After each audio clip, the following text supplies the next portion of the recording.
quiero presentar es realmente una iniciativa que tiene que ver con el empresariado social, que es lo que hace la Fundación IES, a la cual agradezco también por la invitación, y la historia del gallo gallina, y les voy a explicar por qué. Pero básicamente el fracaso en esta iniciativa no tuvo que ver con el negocio, sino con la empresa social que queríamos crear, y tenía que ver sobre todo con financiamiento.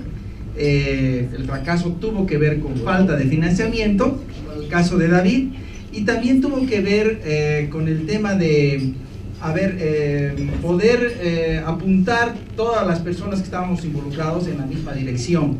Es un tema que la realidad no es, los coaches decimos eso, no es como es, sino como somos. Y la realidad mía, o la forma en que yo veía la situación, no era igual que el resto de socios.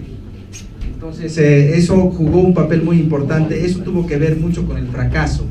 Los productos, en realidad el negocio estaba en marcha más de 10 años, nosotros construimos una empresa totalmente nueva, con lo que implica realmente arrancar una empresa, mucho esfuerzo. Se vendían, el primer año vendimos como $400,000 de exportación a los mercados de Europa y Estados Unidos, de prendas y accesorios de alpaca. ¿No? Estábamos hablando de 25,000 accesorios y alrededor de 5,000 prendas de alpaca que vendíamos. El negocio era bueno, tenía mercados, el problema no eran los mercados per se, digamos así. Llegaban, ustedes ven ahí una chompa que es la que estoy usando ahora, y en realidad lo que pasó es que para hacer la empresa social hicimos una SRL, ¿no es cierto?, en la cual en realidad los socios, que éramos 7, 4 eran tejedores, productores del sector de artesanos de alpaca, y 3 éramos los capitalistas o inversionistas. De estos 3, 2 eran extranjeros, uno era meramente inversionista, y los que manejábamos la empresa era yo, que puse la plata, junto con otro europeo que conocía el negocio porque había vivido más de 10 años en Bolivia, era el que diseñaba la ropa y conocía bien los mercados. La idea era que esta SRL hicimos un convenio privado para que en realidad un voto por persona, no dependía del nivel de acciones. Y luego lo que íbamos a hacer es, bueno, las cosas demoran mucho en Bolivia, ese también es un problema, pero íbamos a formar una asociación de productores, en realidad una asociación civil, que toma más de 2 años en Bolivia, a la cual le íbamos a entregar y ceder las acciones. Entonces la empresa civil, la organización civil sin fines de lucro iba a ser dueña de la empresa, ¿no es cierto? Ese era el modelo social, y obviamente iba a reinvertir todas las utilidades en favor de 130 personas, que en el fondo iban a ser directa e indirectamente 800 personas, el impacto para mejorar su bienestar social. Pero ¿qué pasó? ¿Cuál fue el problema? Bueno, el gallo gallina. Aquí hay 2 definiciones de gallo gallina. Gallo gallina es una expresión que nosotros la hemos emprendido en el INCAE, muchos que hemos vivido en Costa Rica o en Nicaragua, los incaístas sabemos que el gallo gallina es algo relativamente confuso, aunque los gallos gallinas existen, pero eso los puedo decir después. En realidad, desde 2 puntos de vista. Primero, que la empresa tenía objetivos económicos y tenía objetivos sociales. Pensar que los objetivos sociales van a impulsar la empresa es un error. Es decir, cualquier iniciativa social, cualquiera, puede aliviar la pobreza, pero no puede eliminar la pobreza. Lo único que puede eliminar la pobreza son las iniciativas económicas. Y nosotros teníamos 2 objetivos, económico y social, a la par, ¿no? Y en realidad el objetivo social, que era tener a la gente asegurada, AFPs, es decir, con seguros médicos, en fin, es muy difícil en este sector. Entonces pesaba para mí mucho, porque en realidad el grupo de socios eran gente de la Iglesia Católica. Yo, como católico, quería, digamos, hacer un bien a mi país y tener un impacto multiplicador. Por eso me involucré también antes en desarrollo, pero no funcionó así.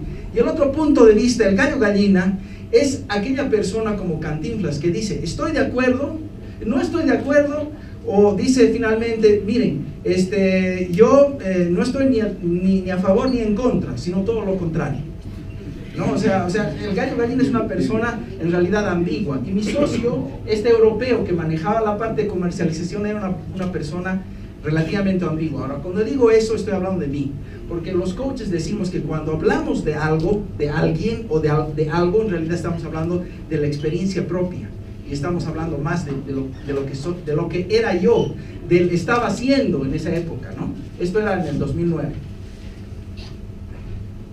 Bueno, si ustedes se fijan, los productos les decía que eran buenísimos. Había en Manufactum, había dos catálogos alemanes, Manufactum y había otro catálogo más importante. Las prendas llegaban con precios de $300 al consumidor final. Y las prendas que se vendían en National Geographic Society en Estados Unidos, $180. Pero ¿cuánto marginaban? En realidad los márgenes de ganancia se quedaban con el mayorista y el detallista. ¿Quién era el mayorista? Era mi socio, ¿no es cierto? Este socio que obviamente había creado empresas en Estados Unidos y en Europa, y se agarraba la tajada. Lo que nosotros conseguíamos como precio máximo era $50, y en realidad el costo a los talleres, el pago a la gente era $30. El objetivo social no se estaba cumpliendo, ¿no es cierto? Si se fijan ustedes por los márgenes, y es complicado. Bueno, lecciones, sobre todo, bueno, el mercado es amo y señor, o sea, no se puede, ¿no es cierto?, producir y después ver a dónde vendemos. Ese es un gran error. Hay que producir lo que se vende. Esa es la regla del mercado importante. En este caso se cumplía, pero el problema eran los márgenes. Entonces había un error en el cálculo de márgenes y en las expectativas que teníamos. Y por lo tanto el gallo gallina también jugaba ahí un rol, porque obviamente la tajada principal la conseguía este socio en su otra empresa. Tenía un pie en la empresa que producía y un pie en la empresa que vendía, o que compraba, perdón. Entonces era como un monopsonio, ¿no? Y el monopsonio sabemos que también controla precios, y ahí el que sufre es en realidad el productor. Deep pockets, o sea, bolsillos grandes de dinero. No había bolsillos grandes para esta empresa, pero esta era una empresa, digamos así, la lana en el hemisferio norte es, digamos así, 7 meses. ¿Y qué hacíamos el resto de 5 meses? Teníamos que vender en el hemisferio sur y desarrollar un mercado para el hemisferio sur. Al detallista es muy difícil, tienes que tener mucho control, tienes que conocer mucho, tienes que invertir mucho dinero, y no había ese dinero. Al final la empresa tenía, al final del primer año, teníamos $70,000 de pérdida, o negativa, digamos así. Y obviamente yo me estaba matando por cumplir, porque yo veía la parte de producción y la parte, digamos, de gestión de la empresa como gerente general y como representante legal, y tenía una gran responsabilidad frente a los acreedores y una presión muy grande, ¿no? Entonces, y no había los deep pockets, es decir, no se estaba cumpliendo con las expectativas. La otra lección muy importante es que uno tiene que saber medir, tiene que tener instrumentos de medición de cómo está yendo tu negocio. Y tienes que saber cada mes si estás ganando o estás perdiendo plata. Cada mes se puede sacar un estado de resultados y decir, bueno, estoy bien, estoy mal, estoy de acuerdo a lo proyectado. ¿Y cómo contrastas lo planificado respecto a lo real, ¿no es cierto? La expectativa respecto a lo que está sucediendo, y cómo haces ajustes en el camino. En la empresa no teníamos, digamos, un sistema contable porque había que meter muchos datos, cientos de prendas, y codificar y sacar, es decir, no había un sistema sofisticado para saber si estábamos ganando o perdiendo plata en tiempo real, digamos, cada mes. Esa es una lección aprendida. La otra es, los coaches decimos que donde ponemos la atención, ahí está nuestra experiencia, ¿sí? Donde cada uno pone su atención. Para mí el entusiasmo era ayudar a la gente, digamos así, pobre, ¿no es cierto? Y me entusiasmaba mucho. La mitad de la experiencia me enfoqué, digamos, a ayudar que esta gente salga adelante. Pero la segunda mitad, con toda la presión y todo, fue una visión muy pesimista y de no tener, digamos, el acuerdo. Yo le decía, pero subiremos los precios. Y obviamente el socio que tenía, que era el monotonista, digamos así, decía, no podemos subir, no da, y qué sé yo. Entonces, donde ponemos la atención, o sea, tenemos la experiencia. Yo era un control freak en esa época, por eso me hice coach, porque ya me doy cuenta que lo único que puedo controlar son mis actitudes y mis acciones. No puedo controlar nada de afuera. En serio, ni siquiera resultados se pueden controlar. Lo que podemos hacer es motivar a la gente, inspirar a la gente, influir en la gente, ¿no? Y lo que podemos hacer con resultados es medir resultados y medir avances o metas, ver si estamos logrando las metas, pero controlar no existe, eso es utópico. No tenía palanca con el resto de socios, porque en realidad los 4 socios artesanos en realidad eran muy amigos del socio extranjero. Entonces no tenía palanca con los socios para cambiar el modelo, y tampoco teníamos un apalancamiento de financiamiento, como había dicho antes. El gallo gallina, ¿no es cierto?, que les decía, esa ambigüedad de la persona, y el gallo gallina, creer que los objetivos sociales son tan importantes como los objetivos económicos. No es así, no era así, y no. La otra cosa es cómo realmente los valores que uno cree se hacen realidad palpable en el día a día. A veces no sucede eso, y cuando no sucede eso, en realidad hay una diferencia entre lo que uno espera y lo que se encuentra en la realidad.